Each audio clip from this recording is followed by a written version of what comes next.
The WNBA just exposed itself in the most embarrassing way possible. And it all started with one player pointing at a fan and spinning a story that completely fell apart on live television. What Alicia Gray did during that playoff game against the Indiana Fever wasn't just wrong. It revealed exactly why the league's viewership has been tanking and why fans are walking away in droves. This isn't about one bad call or one heated moment. This is about a pattern that's destroying the league from the inside out. And the latest developments in 2025 are proving everyone who called this out was absolutely right. Picture this scene from that infamous playoff game.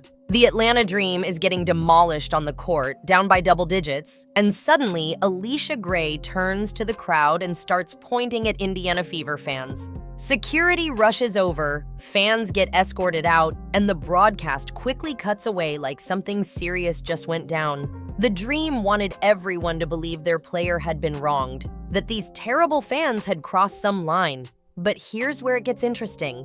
And if you're as shocked as I am about what really happened, hit that like button right now because this story only gets wilder.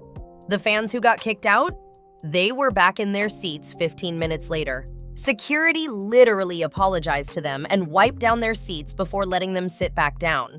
Turns out, the horrible thing they supposedly said was one guy shouting, "You're good, Lex, she's not even trying anymore," to Lexi Hull. That's it. That's what caused this whole scene. A basic piece of encouragement to an Indiana player that Gray somehow twisted into being about her. The couple who got removed later revealed that security told them it was just protocol to remove fans temporarily to let the player calm down.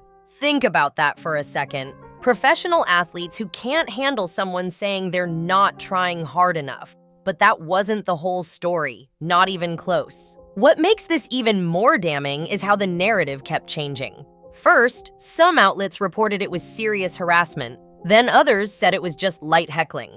By the next morning, witnesses were coming forward saying Gray was the one who lost it, screaming nasty words at the fans for absolutely nothing. The Dream organization couldn't even keep their story straight, which tells you everything about how legitimate this complaint really was. Now fast forward to 2025 and we're seeing the consequences of this kind of behavior play out in real time. The WNBA playoffs that year saw viewership cut in half without Caitlin Clark playing, literally 50% gone. And the league still hadn't learned its lesson about respecting the fans who actually show up. These players spent years calling fans racist, throwing them out for wearing the wrong team's jersey, complaining about crowd noise being too loud, and then they wonder why attendance keeps dropping. The Alicia Gray incident became the perfect symbol of everything wrong with how the league treats its supporters. What happened next would shock everyone who thought this was just one bad apple. More stories started coming out about similar incidents across the league. Players getting fans ejected for cheering too loudly, for wearing opposing team colors, for literally just existing in ways that bothered them. One fan got kicked out for yelling "airball" after a missed shot. Another got removed for holding up a sign that said, "Defense wins championships." These aren't hostile actions. This is standard sports culture that exists in every other league on the planet. But somehow, the WNBA decided they were above it all. The contrast with how the Indiana Fever handled that same game makes this even more embarrassing for Atlanta. While Gray was pointing fingers and creating drama, Indiana was making history. They hadn't hosted a playoff game since 2016. They were missing 5 key players, including Sophie Cunningham, who was sidelined, and they still came out with more heart and determination than a fully healthy Dream squad. The Fever fans, the same ones being falsely accused, created an atmosphere that lifted their depleted team to victory. Red Now You Know shirts filled the arena. The noise was deafening, and they acted like the 6th player on the court. Here's what really exposes the lie, though. Coach Stephanie White had specifically called out her team after Game 1 for not playing with enough desperation. She demanded they match the energy of their home crowd, and they delivered. Meanwhile, Atlanta's strategy was apparently to blame the fans when things went wrong. One team took accountability and elevated their game. The other tried to manipulate the narrative and got caught red-handed. The scoreboard didn't lie. Indiana won that game and forced a Game 3, while Atlanta went home with their fabricated story falling apart in real time. The 2025 season has only reinforced these problems. Attendance continues to struggle in markets where players have antagonized their own fan bases. Social media is filled with former WNBA supporters saying they're done being treated like the enemy for showing up and cheering. The league that desperately needs growth and support is actively pushing away the people trying to give it to them. And before anyone says this is just about one incident, remember that this pattern has been documented over and over again.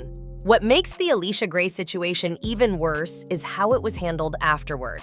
No apology to the fans who were wrongly removed. No accountability from the Dream organization. No statement from the league about respecting paying customers. Instead, they just moved on like nothing happened, hoping everyone would forget. But the internet doesn't forget, and neither do the fans who've been burned one too many times. Those clips of Gray pointing and the fans being escorted out became viral reminders of exactly how not to treat your supporters. The real victims here aren't just those specific fans who got kicked out that night. It's every person who bought a ticket expecting to enjoy a basketball game without being treated like a criminal for basic cheering.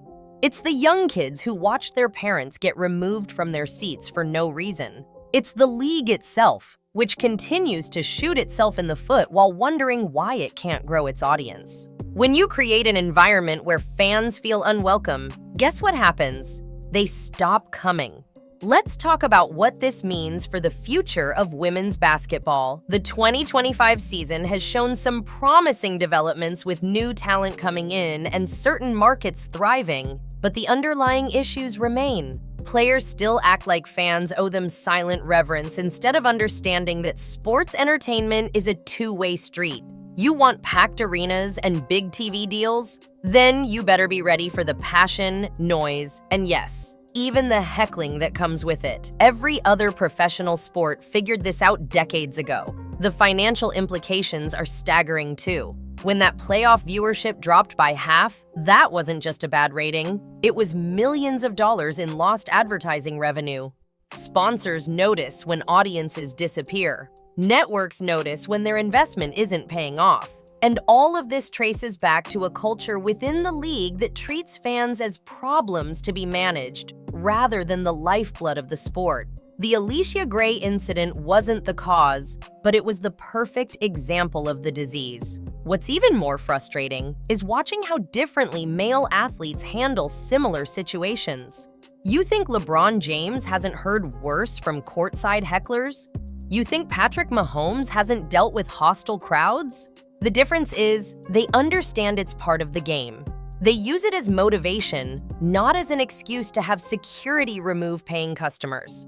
The mental toughness gap between the WNBA and other professional leagues isn't about gender. It's about professionalism and understanding what comes with being in the spotlight. Here's the thing that really gets me about all of this. The WNBA has so much potential. Players like Caitlin Clark have shown what's possible when you embrace the fans and create excitement around the game.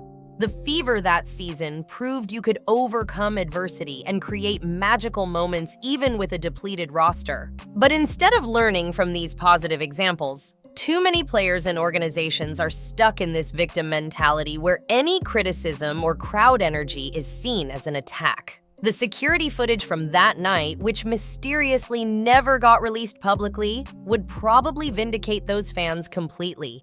Multiple witnesses confirmed the same story about what was actually said, and it was nothing close to what Gray implied with her reaction. This wasn't a misunderstanding. It was a deliberate attempt to shift blame and create a distraction from poor performance. And when you get caught doing that, when the lie unravels in real time, it destroys credibility not just for you, but for the entire league. 2025 needs to be the year the WNBA finally gets it. Stop treating fans like the enemy. Stop ejecting people for normal sports behavior. Stop creating fake controversies to cover up bad games. The league is at a crossroads right now, and the path they choose will determine whether women's professional basketball thrives or continues to struggle. The Alicia Gray incident should be taught as a cautionary tale of what not to do, but instead, similar situations keep happening. The solution is actually simple. Embrace the passion of the crowds. Learn to handle pressure and criticism like professionals. Focus on the game instead of the grandstands. Create an environment where families feel welcome to bring their kids and cheer loudly for their team. Stop making everything about perceived slights and start making it about basketball excellence. Other leagues figured this out, and there's no reason the WNBA can't do the same. If you're as frustrated as I am about how the WNBA treats its fans, drop a comment below and let me know your thoughts. Have you ever witnessed something like this at a game? Do you think the league will ever change? Hit that subscribe button for more real talk about what's really happening in women's basketball, because someone needs to call out these problems before it's too late. The Alicia Gray incident wasn't just an embarrassment. It was a warning sign of a league that's lost touch with reality. And unless things change dramatically, the consequences will only get worse.